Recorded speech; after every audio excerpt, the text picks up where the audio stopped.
Assalamualaikum warahmatullahi wabarakatuh. Saya Alvinur Rahmawati. Pada kesempatan kali ini saya akan menjelaskan reaction terhadap materi mata kuliah sosiologi tentang teori fungsionalisme struktural, paradigma fakta sosial. Pada sel pertama ini, bahwa dalam metode tentang materi paradigma sosiologi terdapat kisah Weber dan Durkheim, sejarah Qaul Qadim di Baghdad dan Qaul Jadid di Mesir, Imam Syafi'i dan Al-Adatu Muhammad. Yang paling menarik adalah kisah Weber dan Durkheim. Weber merupakan tokoh dari definisi sosial, sedangkan Durkheim adalah tokoh dari paradigma fakta sosial. Keduanya tersebut terjadi perdebatan. Menurut Weber, yang konkret adalah masyarakat yang lebih real dan nyata, bukan individu, karena individu tersebut adalah tidak jelas. Sedangkan menurut Durkheim, sebaliknya, bahwa masyarakat itu tidak real, justru individulah yang real. Baghdad dan Mesir itu berbeda dari segi sosialnya, lingkungannya, sehingga menjadi perdebatan ataupun persoalan. Di dalam hukum Islam, soal yang terkait dengan adat bisa mempengaruhi pertimbangan yang berkaitan dengan fakta sosial yang bersifat real dan dapat mempengaruhi kehidupan sosial. Yang menjadi objek kajiannya adalah masyarakat. Bahwa paradigma fakta sosial ini ditokohi oleh Emil Durkheim.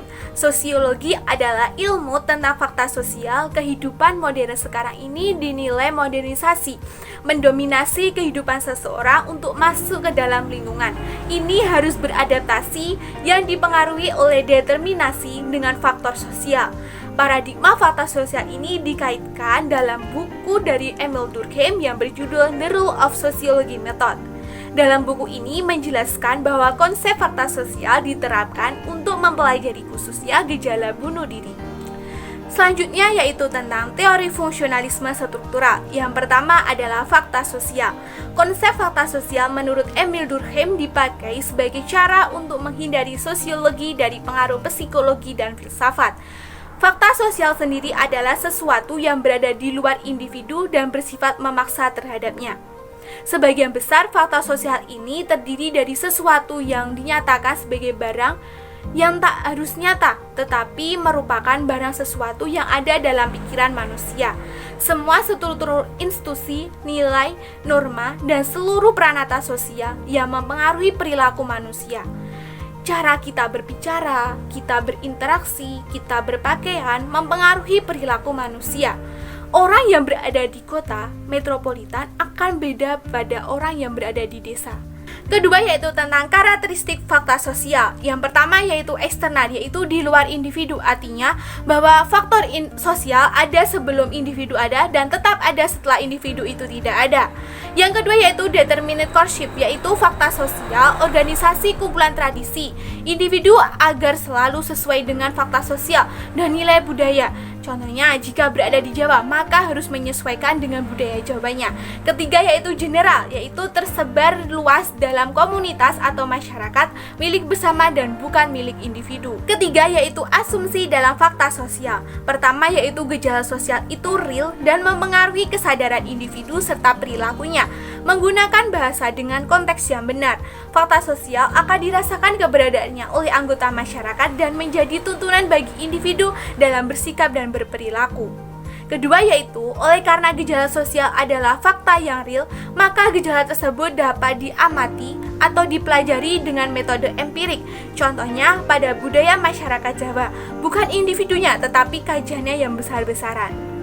Yang keempat yaitu teori tari Durkheim. Yang pertama yaitu teori solidaritas. Ada mekanik dan organik. Mekanik adalah pandangan solidaritas yang seperti mesin, yang merupakan satu kesatuan yang bisa dipisahkan. Ada anggota masyarakat sakit, maka kita akan menunjukkan solidaritasnya.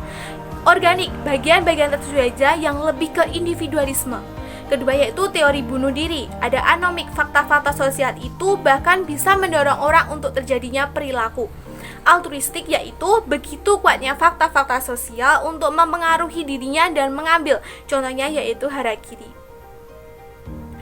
Yang selanjutnya itu egoistik. Orang tidak terintegrasi dengan baik konstruksinya, sehingga ada faktor integrasi. Semua persoalan akan dirasakan sendiri, tidak ada tempat untuk berdiskusi karena kurangnya integrasi dengan sosial budayanya, sehingga pada saat terjadi guncangan maka akan dirasakan sendiri. Seseorang tidak akan melakukan bunuh diri jika tidak terintegrasi dengan baik di masyarakat. Selanjutnya yaitu tentang teori agama. Ada majis, tentang perilaku sosial yang menghadapi masalah, jimat, religius, kehadiran fakta sosial, agama, dan mendorong ke masjid. Positivis yaitu pengetahuan dan nasionalisme pendekatan ilmiah atau sains. Yang kelima yaitu tentang fungsionalisme struktural Talcott Parsons. Yang pertama yaitu struktur sosial organisasi biologis. Yang kedua yaitu memiliki fungsi berbeda tetapi saling berkaitan dalam berkesinambungan.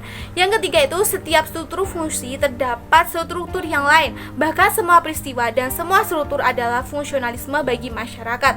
Walaupun itu buruk namun dapat dilihat dan dimanfaatkan dan tetap berfungsi. Yang keenam yaitu teori-teori dari Talcott Parsons. Pertama yaitu adaptasi, adaptation adalah melakukan proses adaptasi, mampu beradaptasi dengan lingkungan sekitar serta menyesuaikan dengan kebutuhan kelompoknya. Yang kedua yaitu goal attainment atau pencapaian tujuan. Masyarakat harus saling memahami dan memiliki tujuan bersama-sama. Yang ketiga yaitu integrasi, terdapat hubungan yang erat antara masyarakat. Budaya jika tidak terintegrasi dengan baik maka tidak akan bertahan. Dan latensi adalah pemeliharaan pola hubungan. Jika ada masalah harus tetap berkembang secara bersama-sama. Keempat, imperatif fungsional tersebut disebut dengan agile adaptation, goal attainment, integrasi, dan latensi. Yang terakhir yaitu struktural fungsional Robert K. Merton.